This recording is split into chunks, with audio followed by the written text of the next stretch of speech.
Violence, looting and acts of arson have intensified Eswatini yesterday as clashes between police, the military and pro-democracy protesters gripped the tiny kingdom. Political parties have been banned in the country, formerly known as Swaziland, since 1973. Human Rights Watch has confirmed that it has received reports of indiscriminate shooting by the soldiers. The organization's Dewa Mavhinga now joins us for their perception of the developments there. Mr. Mavhinga, thank you very much for your time today. Now, I believe that you've had the opportunity to speak to around 8 or so individuals who are actually in Swaziland right now. What is it that they have said to you? Well, Swaziland has been burning, utter chaos and violent protests, widespread looting of shops, and a heavy-handed response by the Eswatini authorities, including the deployment of the army and the police, and the use of live ammunition reported to us, including indiscriminate shooting at protesters in the areas of Matapa, Manzini, and Mbavane. And we also know that there has been an internet shutdown and severe disruptions to communications. Phone lines have been down for most of the time, so it has been difficult to get information about what exactly is happening. The acting Prime Minister in Eswatini, Themba Masuku, has yesterday issued a statement saying that yes, there has been the deployment of the security forces and that there would be an immediate curfew between 6 p.m. and 5 a.m. and that people should not be on the streets.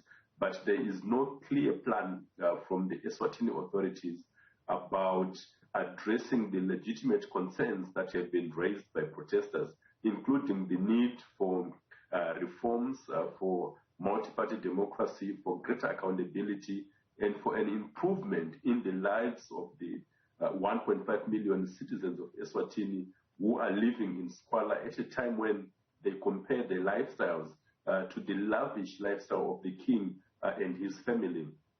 There were rumors yesterday that the king had fled, but the Prime Minister then dispelled those rumors and said the king was still in the country, but there has been no sighting or information from the king up to now.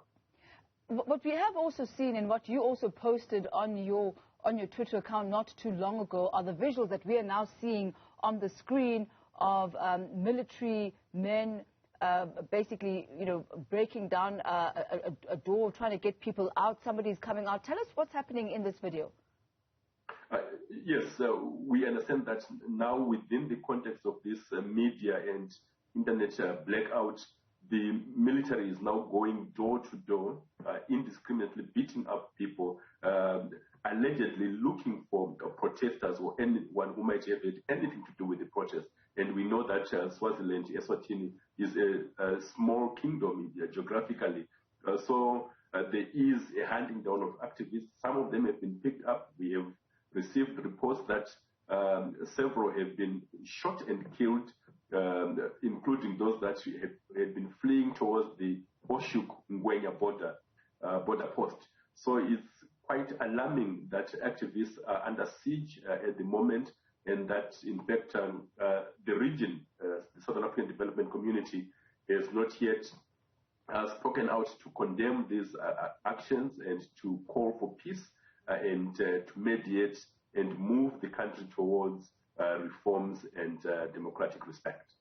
What we're seeing, the military interventions there, we've also seen long queues of people who are trying to get food. What is the situation there as far as the provision of people's basic necessities on a day-to-day level? Well, there is panic in the crisis. A lot of people have been besieging the few shops that are open to look for food and groceries, basic necessities. We also know that fuel tankers had not been able to go into Eswatini, so there was also a challenge in terms of access to fuel. So it seems that a food crisis is looming in Eswatini because a number of shops were looted and destroyed and are now not functional and not able to meet the needs of the people. And the government has not really said what plans will be in place to ensure that there is peace and stability and that there is a return to normalcy where people can be able to get access to sufficient food for their needs.